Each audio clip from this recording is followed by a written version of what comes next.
Thank you. Good morning, Camden. It's an honor to be here, particularly following up on Maria Reza's fantastic speech from last night. I'm really excited. Want to talk about what is democracy to start off with, and then we're going to talk about how democracies sometimes fail and when we've been worried about that 50 years ago in the 1970s and now today.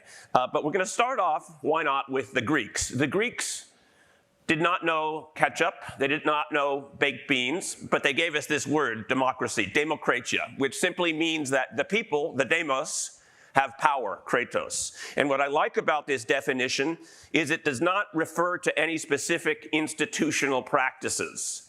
It's about the objective. In fact, they had a very different system of democracy than we do today.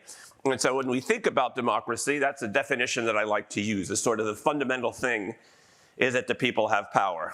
Now, as was alluded to already, I have written elsewhere about the idea that the Greeks gave us the word democracy, but they themselves did not invent the practice. Many societies across the globe in ancient times and more modern times have come up with more or less democratic or republican systems of government on their own, and that's something we should recognize. Also, I should say today I'm going to use the terms democracy and republic interchangeably. I know there's a debate about whether we are democracy or republic. We can come to that in the Q&A if you wish. But for the moment, just assume they're the same thing. So early democracies, whether we're talking about Greece or elsewhere, were small-scale affairs with direct participation. If you had participation, it was frequent. It was as if, you all gathered here for town meetings on a weekly or a monthly basis, and that was the basis of governance. Our modern system, of course, is much different. We vote for representatives and senators and a president, and then they are the ones who govern on a daily basis. And so there's a question about whether the people still have power because we're not ruling on a daily basis. So that's a broad view of what I'd call democracy. But now I want to talk about some of the main ways that we think a republic or a democracy can fail. And here I'm going to start off with the most famous example. 2 ways a republic can fail. This is Julius Caesar. The founding fathers in the United States were obsessed with this question of how the Roman Republic failed and what they could do to set up a republic of their own that would not fail in the same way that Rome did. Rome was a republic for more than 4 centuries. It was, of course, very successful.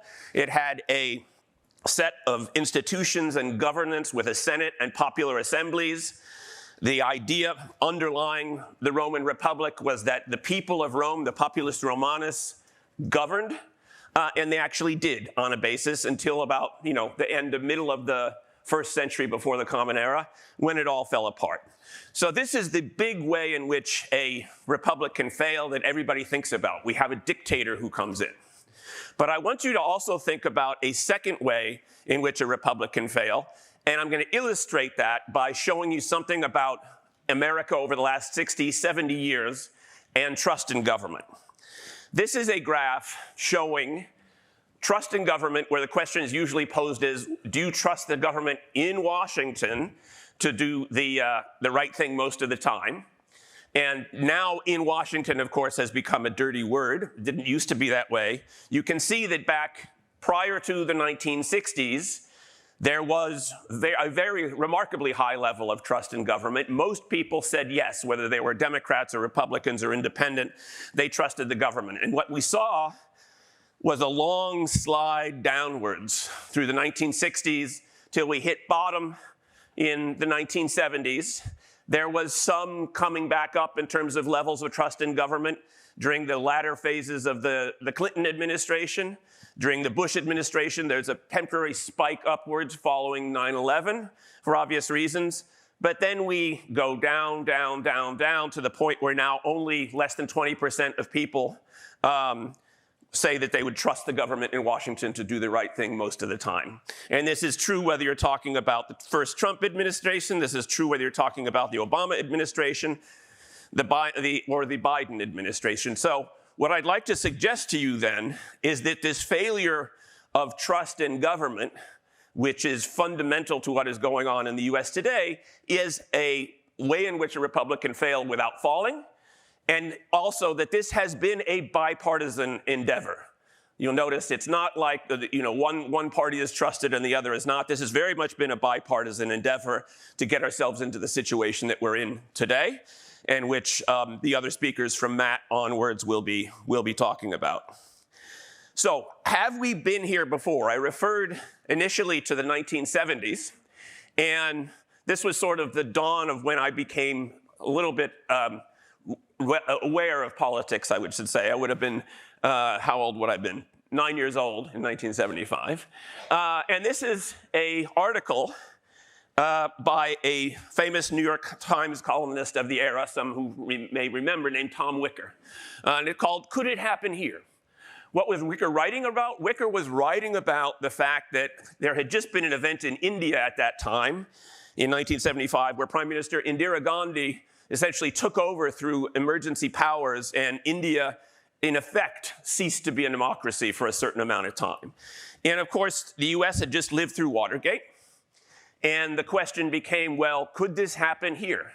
Well, we know from 1975, from the perspective, Wicker knew what happened with Watergate. He knew, and he writes in this article towards the end about, well, what happened, of course, is that when Nixon tried to stall the Watergate investigation or can it, that officials resigned.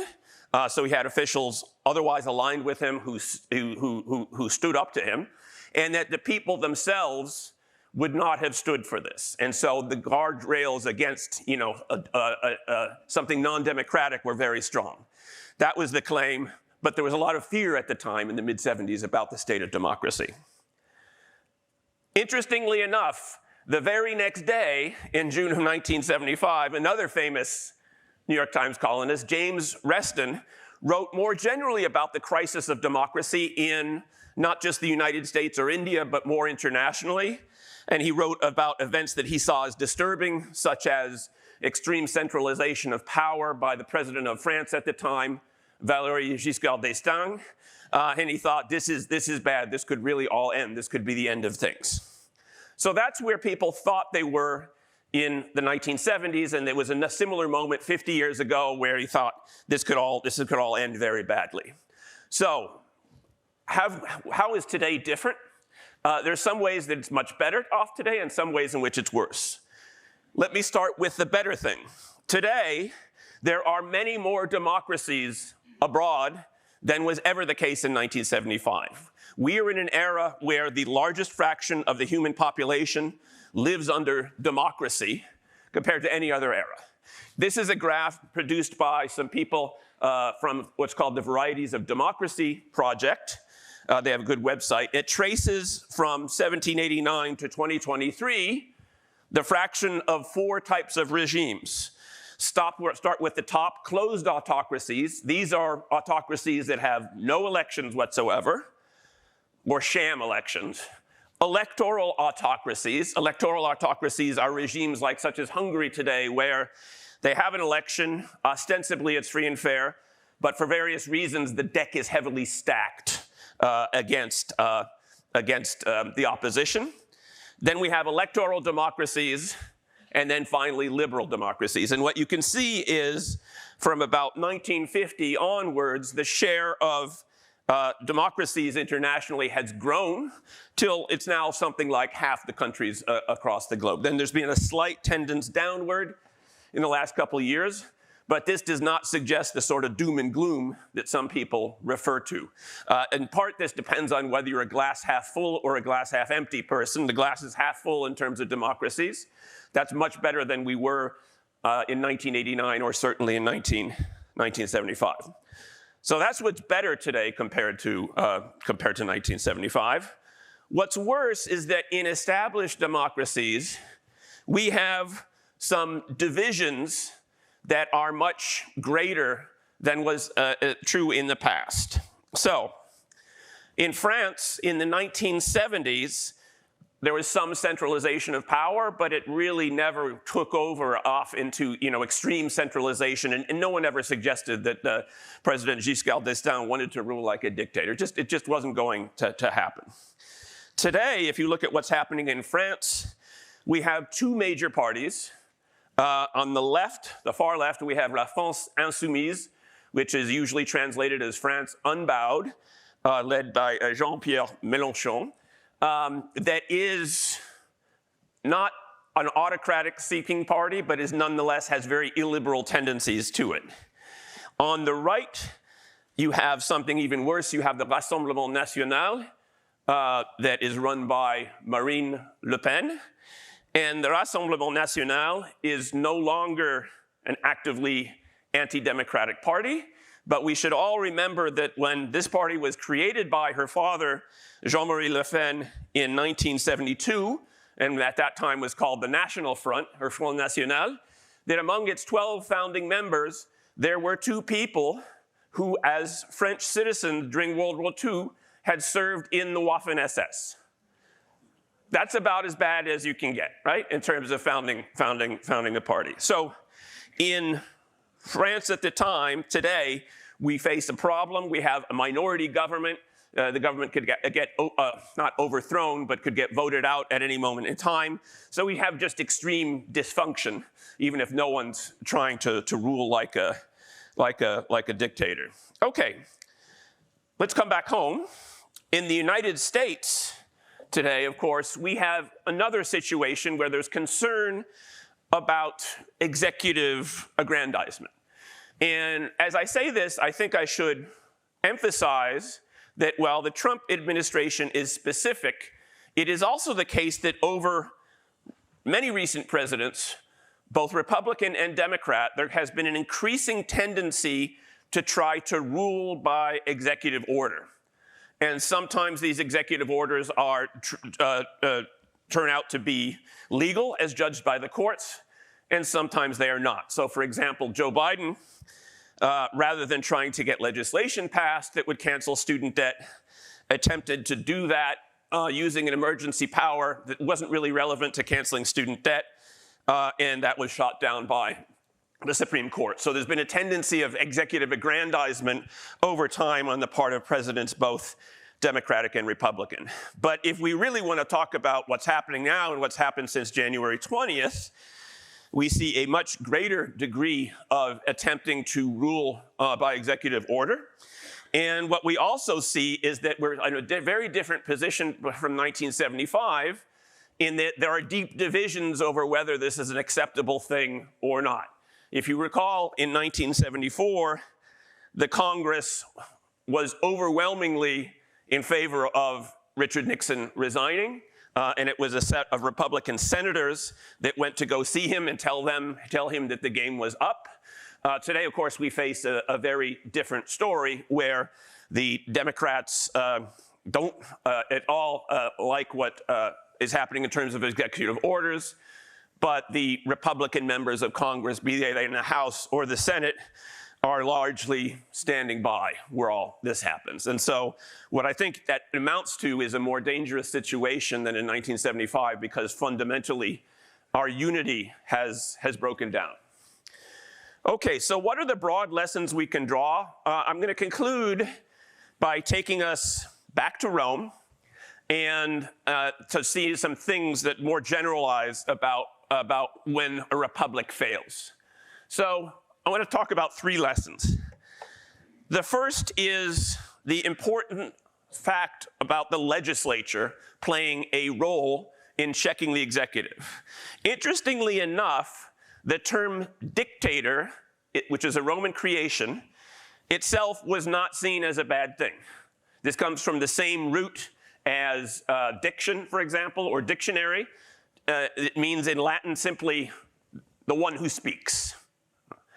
A dictator under the Roman Republic, and this is a system that worked well for several centuries, was someone who was appointed by the Senate for a limited time, up to 6 months, no more, and for one task, usually fighting a war against some other city or some other state. And when the time was up, that was it. The dictator's job was done. So the dictator in themselves was a constitutional dictatorship, if you will. And the dictator only had prerogatives over that one particular issue and not more generally. What happened over time in the first century, decades preceding Julius Caesar's takeover, was that the Senate grew acquiescent and divided and was no longer as much of a check. And so various people were able to call themselves a dictator, had broader powers for a longer period of time. And so again, it was perhaps what we're seeing today, the legislature not playing its role of serving as a fundamental check on the executive in the name of the people. And so when we have finally Caesar taking power, they keep the phrase populus Romanus and say that we're still governing, it's still the people who are governing, but it is the emperor who is governing in the name of the people.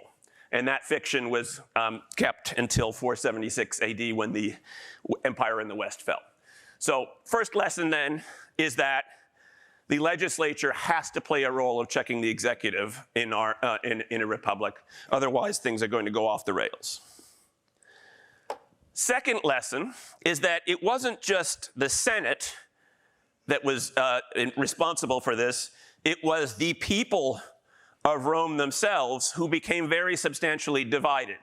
So if you were in Rome in the decade or so before Julius Caesar took power, you would observe pitched street battles in Rome itself between gangs affiliated with different politicians. Politics had become not just divided, but also violent.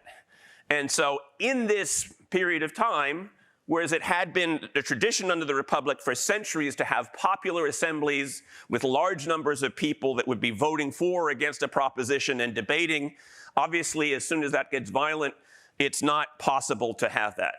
We are not completely there yet in the United States, but we've certainly seen politics become more divisive, and in some times violence has been used. So the second lesson then is that for a republic not to fail, we have to have some sort of solidarity among the people and not getting to the point of division where people actually use violence to get what they want. Final lesson, as I've said already, I'll just repeat myself here, that for a republic to fail, it doesn't have to fall.